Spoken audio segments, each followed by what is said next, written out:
Students, welcome to my channel. I am Rashmi, your maths teacher. तो question number 11 देखिए 16.3 का। तो in a lottery a person chooses, तो यहाँ पे आपको क्या कहा है, चूज करने का काम है। ठीक है, मैंने आपको लास्ट वीडियो में बताया था परम्यूटेशन कॉम्बिनेशन आपका आगे यूज आएगा। तो एक लॉटरी है, एक पर्सन जो है उसको 6 different natural numbers at random from 1 to 20, तो 1 to 20 में से उसको कोई भी 6 नंबर डिफरेंट नंबर चूज करने हैं।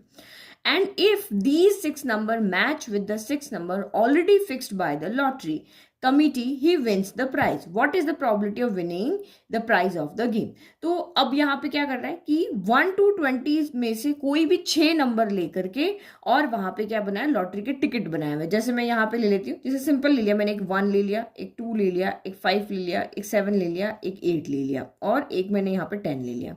तो ये 6 नंबर हो गए। तो इन 6 नंबर को लेकर के यहाँ पे क्या बनाया हुआ, एक लॉटरी का टिकट बनाया हुआ है। ठीक है, तो ऐसे कर करके यहाँ पे बहुत सारे नंबर बनाए हो सकते हैं। जैसे किसी ने 11 ले लिया, 15 ले लिया, 2 ले लिया, 3 ले लिया, 5 ले लिया, 6 ले लिया। तो ये भी आपके यहाँ पे 6 नंबर को, क्योंकि हमें 1 to 20 में से चूज करना है, तो ऐसे ये भी नंबर हो सकता है। ऐसे कर करके यहाँ पे बहुत सारे नंबर हो सकते हैं। लेकिन उन्होंने जितने भी नंबर्स यहाँ पे बन सकते हैं 1 to 20 को लेकर के, तो उसमें से सिर्फ एक ही बंदा विन होगा जो कि उन्होंने फिक्स करके, माना कि ये वाला नंबर जिसके आएगा वो वहां पे गेम को विन कर जाएगा, इस लॉटरी को विन कर जाएगा। तो आपको इस लॉटरी को विन करने की प्रोबेबिलिटी निकालनी है। तो प्रोबेबिलिटी अगर आपको निकालनी है तो आपके दिमाग में सिर्फ एक ही चीज होनी चाहिए कि प्रोबेबिलिटी इक्वल टू क्या होता है, favourable outcomes divided by possible outcome. तो यहां पे क्या हो गया, आपके पास पॉसिबल आउटकम्स दिए हुए आपको नहीं है। हमें नहीं कहा है कि इन 1 से लेकर के 20 नंबर को लेकर के यहाँ पे कितने नंबर्स बन सकते हैं। इस तरह से 6 यहाँ पे नंबर्स को अगर आप लेते हो तो 6 नंबर्स को लेकर के इस तरह से 1 to 20 के सारे नंबर को लेकर के हम कितने नंबर्स यहाँ पे बना सकते हैं वो हमें नहीं पता। तो जब भी चूज वर्ड आपका यहाँ पे आ गया, दैट मीन्स हमें यहाँ पे इन सारे नंबर्स में से हम कुछ नंबर्स को, 6 नंबर्स को सेलेक्ट कर रहे हैं, चूज कर रहे हैं। तो जब भी चूज करने की बात होती है तो हम यहाँ पे कॉम्बिनेशन का फॉर्मूला लगाते हैं। किसका वाला, एनसीआर का, कि हम 1 to 20 को लेकर के टोटल कितने 6 नंबर्स के कितने पेयर हम यहाँ पर बना सकते हैं। जैसे ये भी 6 नंबर है, ये भी 6 नंबर है, इस तरह से हम और भी ले सकते हैं। जैसे कि मैंने यहाँ पे ले लिया 20 ले लिया, 19 ले लिया, 18 ले लिया, 15 ले लिया, 3 ले लिया, 1 ले लिया। तो ऐसे कर करके यहाँ पे बहुत सारे नंबर्स बन सकते हैं। अब नहीं पता तो वही तो हमारे पॉसिबल आउटकम्स है कि भाई इन 1 to 20 को लेकर के हम इस तरह से 6 नंबर्स के कितने यहाँ पे लॉटरी के टिकट हम यहाँ पे बना सकते हैं। तो वही चीज यहाँ पे देखनी है। तो देखो कैसे लिखेंगे, टोटल नंबर, देखो फेवरेबल आउटकम तो एक ही है क्योंकि एक ही बंदा है वो लॉटरी का टिकट जीत देगा। इसने क्या कहा, if the 6 number match with the 6 number already fix by the lottery committee, मतलब कोई एक नंबर उन्होंने फिक्स कर रखा है जो लॉटरी जीतेगा, तो हमारा फेवरेबल आउटकम तो यहाँ पर 1 हो गया। लेकिन पॉसिबल आउटकम हमें निकालना पड़ेगा, नहीं है तो हम एनसीआर का यहाँ पे क्या लगाएंगे, फॉर्मूला लगाएंगे, जिससे हमारे टोटल कितने कॉम्बिनेशंस बनेंगे हम वो यहाँ पर देख लेंगे। तो देखो टोटल नंबर कितना है, टोटल नंबर आपके यहाँ पर है 20 और कॉम्बिनेशन कितने के बनाने, तो नंबर टू बी चूजन, 20 में से हमें 6 को चूज करना है। तो ये number of ways choosing 6 natural number from 1 to 20। ठीक है, तो चूज करने का जब भी होता है तो कॉम्बिनेशन का फॉर्मूला लगाते हैं, और अरेंज करने की जब भी हमारे यहाँ पे बात होती है तो हम परम्यूटेशन का यूज करते हैं। ठीक है, तो ये आपका यहाँ पर हो गया 20, एन की जगह 20 हो गया भाई। टोटल आपके नंबर 20, उसमें से 6 को चूज करना तो ये हो गया। अब इसको सॉल्व कर लो, तो 20C6 आपका यहाँ पर क्या हो जाएगा, तो ये आपका यहाँ पर हो जाएगा फैक्टोरियल 20 हो जाएगा, देन आपका फैक्टोरियल 6 हो जाएगा और फैक्टोरियल 20 - 6 हो जाएगा। तो ये आपका फैक्टोरियल 20 हो गया। तो इसको हम यहाँ पे 20 - 6 14 आ रहा है ना, 14 तक ओपन कर लेते हैं। 20 × 19 × 18 17 16 15 और ये आपका यहाँ पर क्या हो गया 14। तो फैक्टोरियल 14 से तो फैक्टोरियल 14 आपका कैंसिल हो जाएगा। 6 को खोल देते, 6 × 5 × 4 × 3 × 2 × 1 हो गया, और ये फैक्टोरियल 14 हो गया। तो ये 20 - 6 से हो गया, ये इससे कैंसिल हो गया। तो अब यहाँ पे देखो क्या क्या कैंसिल हो सकते हैं आपके, तो 5 4 ज़ा 20 से 20 कैंसिल हो गया, 6 3 ज़ा 18 से 18 कैंसिल हो गया, और 2 से हम इसको यहाँ पे 16 को कैंसिल कर दें, तो ये 2 8 ज़ा 16 हो गया।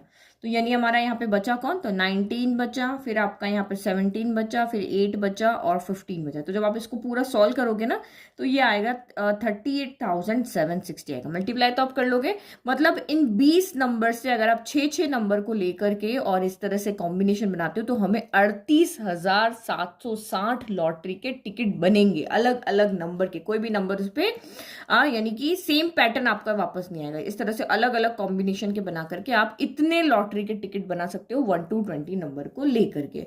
तो ये हमारा जो फेवरेबल आउटकम तो हमारा 1 था, ये आपका क्या हो गया यहाँ पर पॉसिबल आउटकम हो गया। तो पॉसिबल आउटकम हो गया तो बस लिख लें ओके। तो मैंने लिख दिया ये पॉसिबल आउटकम है, ये फेवरेबल आउटकम 1 है, क्योंकि लॉटरी को जीतने का सिर्फ एक ही कंडीशन है, एक ही केस है कि जो नंबर उन्होंने डिसाइड किया वो सेम नंबर इनमें से अगर आ जाता है तो आप यहाँ पे लॉटरी विन कर जाओगे। तो वही probability of winning the prize in the game, favourable outcome divided by possible outcome, तो 1/38,760 हो गया। ठीक है, समझ में आ गया। तो कहाँ पे आपको कैसे करना है वो आपको क्वेश्चन देख के आइडिया लग जाएगा, क्योंकि हमें यहाँ पे इन 20 नंबर्स को लेकर के 6 नंबर्स के हमें यहाँ पे कॉम्बिनेशन बनाने हैं। तो आपको यहाँ पे पॉसिबल आउटकम्स गिवन नहीं था, इसीलिए हमने पहले यहाँ पर पॉसिबल आउटकम्स को कैलकुलेट किया। नाउ नेक्स्ट देखो, तो क्वेश्चन नंबर 12 यहाँ पे क्या कह रहा है, check whether the following probabilities P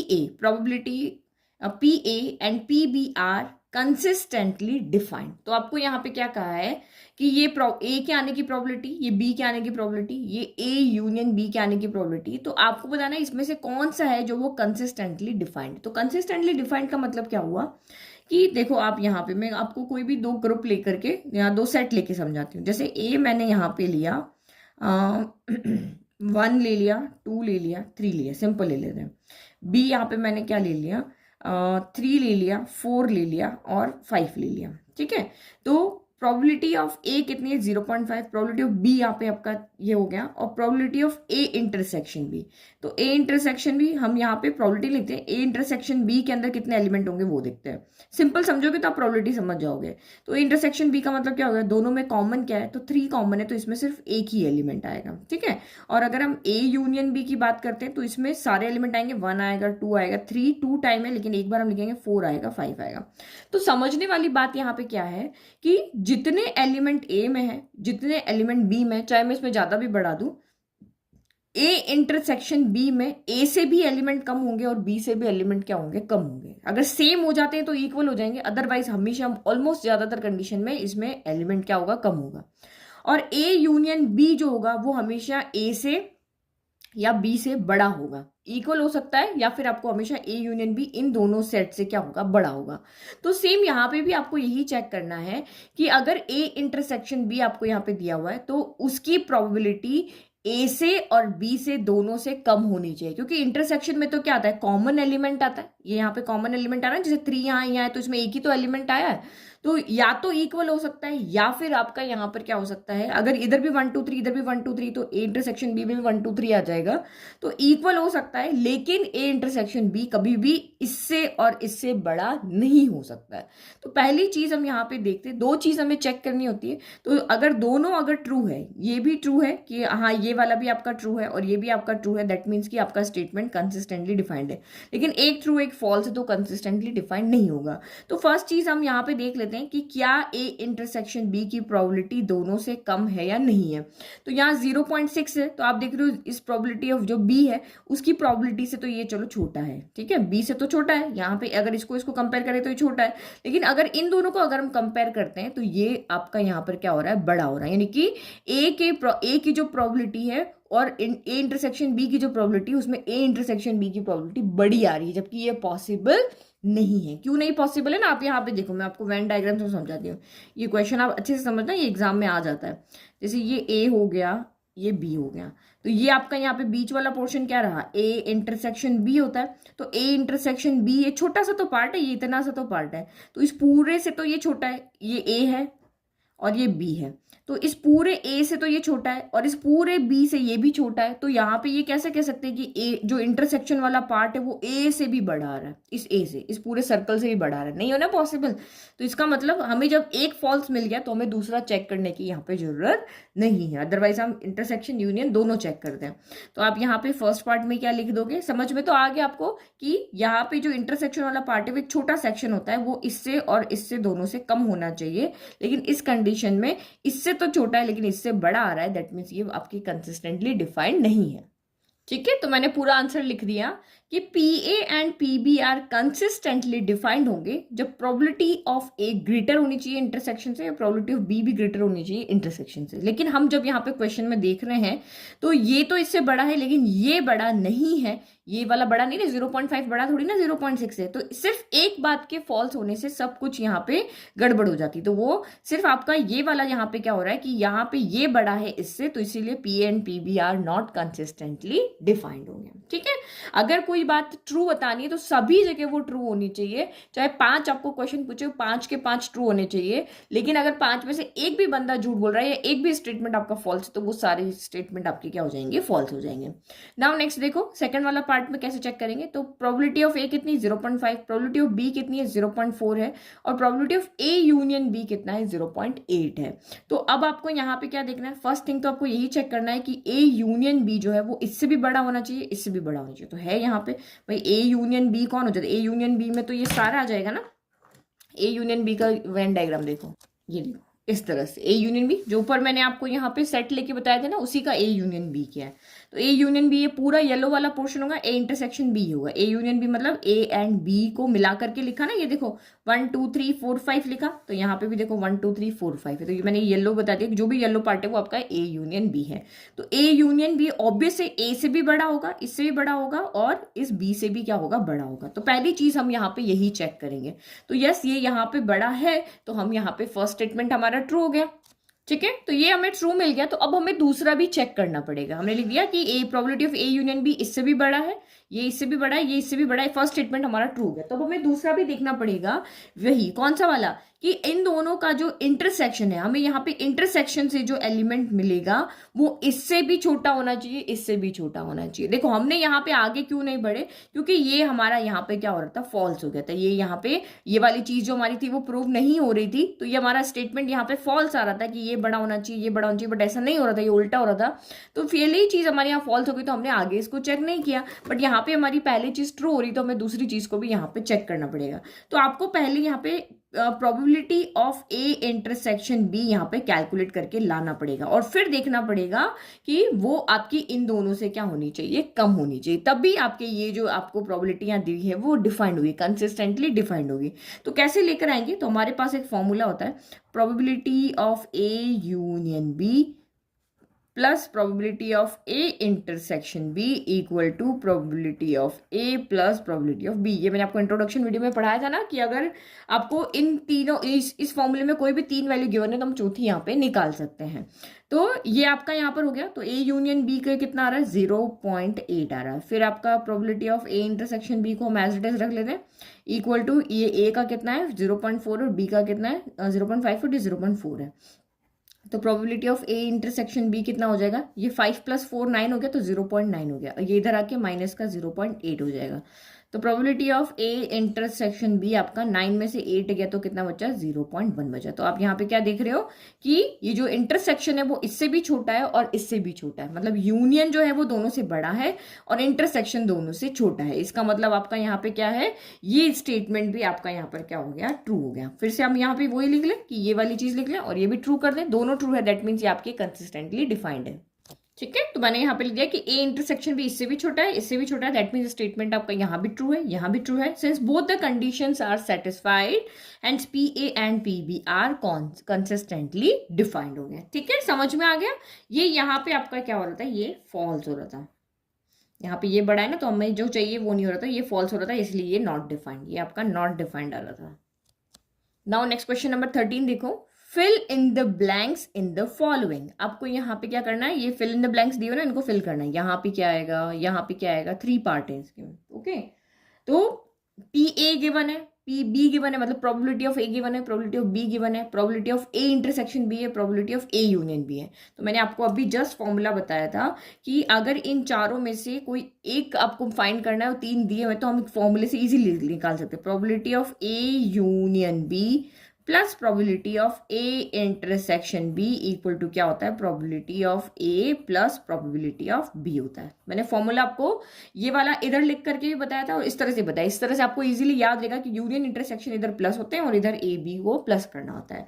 तो फर्स्ट वाला अगर हम यहाँ पे देखते हैं तो फर्स्ट वाले में हमें प्रोबेबिलिटी ऑफ ए गिवन है, मतलब ये गिवन है, प्रोबेबिलिटी ऑफ बी गिवन है, मतलब हमें ये गिवन है, और ए इंटरसेक्शन बी गिवन है, ये गिवन है, तो हम यूनियन इजीली यहाँ से फाइंड कर सकते हैं। तो आप यहाँ पे क्या करोगे, वैल्यू रख दो, probability of A union B plus probability of A intersection B equal to probability of A plus probability of आपका बी हो गया। तो जो जो वैल्यू गिवन है वो लिख दो। ए की हमें गिवन है तो 1/3 हो गई, बी की हमें गिवन है तो 1/5 हो गई, इंटरसेक्शन बी की गिवन है 1/15 हो गई, और ए यूनियन बी की वैल्यू हमें यहाँ पे क्या करनी है, कैलकुलेट करनी है। तो बस इसको हम उधर ले जाते हैं, फिर एलसीएम ले लेते हैं। Probability of A union B equal to क्या हो जाएगा, 1/3 प्लस 1/5 प्लस का 1/15 इधर आके माइनस का 1/15 हो गया। तो बिल्कुल छोटे बच्चों जैसा क्वेश्चन है कि बस वैल्यू पुट करना है और आपको यहाँ पर क्या करना है, सॉल्व करना है। तो आप इसका एलसीएम ले लो। 5, 3 और 15 का एलसीएम कितना होगा, 15 आएगा, क्योंकि 3 के टेबल में 15 आता है, 5 के टेबल में भी आता है। तो 3 के टेबल में 15 क्या आता है, 5 टाइम, तो ऊपर 5 1 5 हो गया। 5 के टेबल में 15 आता है 3 टाइम, तो 3 1 3 हो गया। 15 के टेबल में 15 आता है 1 टाइम, तो 1 1 1 हो गया। तो 5 + 3 कितना हो गया, 8। 8 - 1 बाय क्या हो गया, 15 हो गया। तो 8 - 1 क्या हो गया आपका, 7/15 हो गया। कितना सिंपल क्वेश्चन था ना। नाउ सेकंड वाले में भी अगर हम देखते हैं तो फिर से हम फॉर्मूला लिख लें, क्योंकि फॉर्मूला लिखेंगे तभी तो हम वैल्यू को पुट करेंगे। तो ये मैंने यहाँ पे फॉर्मूला लिख दिया, आपको भी इसी तरह से एग्जाम में इसको सॉल्व करना है। पी ए प्लस कितना हो गया, पी बी हो गया। तो अब इसमें देखो क्या गिवन है, पी ए गिवन है सेकंड वाले में 0.35, तो 0.35 रख दिया। फिर आपको पी बी गिवन नहीं है, तो यहाँ पे प्रोबेबिलिटी ऑफ बी को एज इट इज लिख देते हैं। फिर ए इंटरसेक्शन बी गिवन है आपका कितना है यहाँ पर 0.25, और ए यूनियन बी कितना है, तो आपका यहाँ पे कितना है 0.6 है। तो ऑब्वियसली ये अकेला, इसको हम उधर लेकर जाते हैं, तो ये आपका यहाँ पर क्या हो गया 0.6 प्लस 0.25 0.35 उधर जाके माइनस का 0.35 हो जाएगा, इक्वल टू आपका कितना हो गया, प्रोबेबिलिटी ऑफ बी हो गया। तो पहले प्लस प्लस वाले को ऐड कर लो, तो 6 + 5 11 का 1 हो गया, कैरी 1। तो ये आपका यहाँ पर कितना हो गया, ये सेम किया ना हमने, यस सही है। तो अच्छा ये इस तरह से ऐड नहीं होगा, ये 6 0 कर लेते हैं। तो 5 + 0 आपका कितना हो गया, 5 हो गया, और 6 + 2 1, यहाँ पे ये वाला नंबर नहीं था ना, तो ये ऐड नहीं होगा, तो ये 65, ये 6 यहाँ पे आएगा। तो 6 + 2 आपका यहाँ पर कितना हो गया, 8 हो गया। तो ये आपका यहाँ पर 8 हो गया, और ये 0.85 हो गया, माइनस का 0.35 हो गया, equal to probability of B हो गया। तो ये सॉल्व करने में गड़बड़ मत कर देना, जैसे भी मैंने किया। तो 5 - 5 क्या हो गया आपका यहाँ पर 0 हो गया। तो प्रोबेबिलिटी ऑफ बी कितना हो गया यहाँ पे 0.5 - 5 0 हो गया, और 8 - 3 आपका यहाँ पे 5 हो गया। तो प्रोबेबिलिटी ऑफ बी कितना आ गया आपका 0.50 आ गया। ठीक है, ये हो गया। नाउ थर्ड वाला भी देख लेते। तो ये तो बहुत छोटा सा क्वेश्चन है, जो ज्यादा समझाने की जरूरत नहीं है। तो फॉर्मूला लिख दिया। अब देखो पी ए की वैल्यू गिवन है 0.5, तो हमने रख दी यहाँ पे 0.5। फिर पी बी की वैल्यू गिवन है 0.35, तो ये हमने रख दी 0.35 रख दी। फिर ए इंटरसेक्शन बी हमें यहाँ पे पता करना है, तो हम यहाँ पे ये एज इट इज लिख देते हैं, ए इंटरसेक्शन बी। और ए यूनियन बी की वैल्यू कितनी 0.7 है, तो यहाँ पे आप रख दो 0.7 हो गया। बस अब वैल्यू, अब यहाँ पे बस इसको इधर शिफ्ट करना है और हमारा आंसर आ जाएगा। Probability of A intersection B equal to क्या हो गया 0.5 प्लस 0.35, और ये माइनस का 0.7 हो गया। तो पहले प्लस प्लस को यहाँ पे हम क्या कर लें, ऐड कर लें। तो ये 5 यहाँ पे ऐड होगा, इसके आगे नहीं है ना 0, इधर भी 2 डिजिट इधर भी 2 कर दो। तो 5 + 0 5 हो गया, 5 + 3 8 हो गया। तो 0.85 माइनस 0.7 हो गया। तो ये आपका यहाँ पर कितना हो जाएगा, इसको 7 0 कर देते हैं। तो 5 - 0 क्या हो गया, 5 हो गया। 8 - 7 8 - 7 क्या हो गया, 1 हो गया। तो 0.15 आपका कितना हो गया, probability of A intersection B आ गया। समझ में आ गया। तो ये इतना सिंपल क्वेश्चंस थे जो कि हमारे 1 मार्क में कभी कभी हमें पूछ लेते हैं। नाउ नेक्स्ट क्वेश्चन देखो। तो नेक्स्ट क्वेश्चन हम करते हैं यहाँ पे 14। तो 14 क्वेश्चन आपको यहाँ पे क्या कह रहा है, given P A equal to 3/5, P B equal to 1/5, find P A और B. If P A and B are mutually exclusive event. तो म्यूचुअली एक्सक्लूसिव इवेंट का मतलब होता है जब ए एंड बी में कुछ भी कॉमन ना हो। जैसे ए सेट मैंने ले लिया यहाँ पे सेट ऑफ ऑड नंबर 1 3 5 ले लिया, और बी सेट मैंने यहाँ पे लिया सेट ऑफ इवन नंबर 2 4 6 ले लिया। तो यहाँ पे अगर आप ए इंटरसेक्शन बी करते हो तो आपको कुछ नहीं मिलेगा, 5 मिलेगा। तो इस तरह के सेट जिसमें कुछ भी कॉमन नहीं हो या जिसका ए इंटरसेक्शन बी 5 होता है उसको हम म्यूचुअली एक्सक्लूसिव इवेंट कहते हैं। तो आपको यहाँ पे गिवन क्या है, पी ए गिवन है, प्रोबेबिलिटी ऑफ ए कितना दिया आपको 3/5 दिया है, प्रोबेबिलिटी ऑफ बी कितना दिया है आपको 1/5 दिया। अब आपको फाइंड क्या करना है, ए और बी। तो मैंने आपको पहले कहा था ओ के साथ यू याद रखो और ए के साथ आई याद रखो। ओ यू यानी और आता है तो यूनियन करना है, और एंड आता है तो इंटरसेक्शन करना है। मतलब हमें यहाँ पे फाइंड क्या करना है, ओ गिवन है, ओ यू यू यानी यूनियन। तो प्रोबेबिलिटी ऑफ ए और बी अगर हमें फाइंड करना है that means probability of A union B हमें यहाँ पर फाइंड करना। ओ आते यहाँ पे यू कर दो। तो ए यूनियन बी हमें फाइंड करना है, और आपको यहाँ पे गिवन क्या है, given A and B are mutually exclusive, mutually exclusive event. तो इसका भी कोई मतलब है, ये ऐसे ही नहीं दिया हुआ। इसका मतलब probability of A intersection B जो है वो आपका यहाँ पर 5 है, या फिर इसमें कोई भी एलिमेंट नहीं है। तो वही दो चीज हमें गिवन है, एक हमें फाइंड करनी है, तीनों गिवन है ना, देखो ये भी गिवन है, ये भी गिवन है, ये भी गिवन है। ये हमें डायरेक्ट ना गिवन देखिए, एक स्टेटमेंट के फॉर्म में यहाँ पे गिवन थी। तो 3 वैल्यू गिवन है, चौथी हमें फाइंड करनी, तो हम हमारा वही वाला फॉर्मूला लगाएंगे, क्या, probability of A union B. अगर आपका ये 5 होता है ना तो probability of A union B probability of A plus probability of B के इक्वल हो जाता है। कंफ्यूज ना हो इसीलिए फॉर्मूले में आप ये सीधा रख के भी कर सकते हो, वो वाला फॉर्मूला लगा के। लेकिन ये फॉर्मूला हमारा जब होता है जब ए एंड बी क्या होते हैं, म्यूचुअली एक्सक्लूसिव होते हैं। क्योंकि ये तो आपका 5 हो गया तो यहाँ रखने से तो कोई मतलब ही नहीं है, इसमें एलिमेंट ही नहीं है ना, इसलिए हम सीधा सॉल्व कर लेते हैं। तो प्रोबेबिलिटी ऑफ हमें ए यूनियन बी फाइंड करना है, तो बस ए की वैल्यू कितनी है 3/5 है, प्रोबेबिलिटी बी कितना है 1/5 है। तो ये तो दोनों का डिनोमिनेटर सेम है, तो 5 हो गया, 3 और प्लस 1 एज इट इज हो गया, तो 3 + 1 4/5 हो गया। तो इसका मतलब hence probability of A union. छोटी छोटी चीज़ें आपको यहाँ पर क्या करनी है, याद रखनी कि म्यूचुअली एक्सक्लूसिव इवेंट का मतलब क्या होता है। तो इसका मतलब आपका सिंपली होता है कि probability of A intersection B जो होगा वो 5 के इक्वल होगा। तो ये हो गया, तो फिर आप सीधा से ये फॉर्मूला लगा के वैल्यू पुट करके और सॉल्व कर लेना, ठीक है। तो इस वीडियो में हम इतने ही क्वेश्चन सॉल्व कर रहे हैं, बाकी के हमारा 15 16 17 नेक्स्ट वीडियो में करेंगे, और 18 19 20 अलग वीडियो में सॉल्व करेंगे। तो आई होप आपको सारे क्वेश्चन अच्छे से समझ में आए। नोट्स के लिए आपको लिंक डिस्क्रिप्शन में है, नहीं तो आप mathsteacher.blog पे जाकर के भी नोट्स को फ्री में डाउनलोड कर सकते हो। Thank you.